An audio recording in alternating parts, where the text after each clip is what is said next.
要激活那个18650的电池，充电宝行动电源的电池，要拆开外壳，直接对那个个别的电池激活。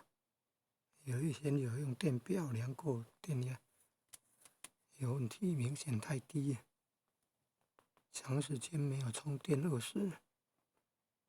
然后要激活用方形的那个金电池来给它激活，电压要高于18650了。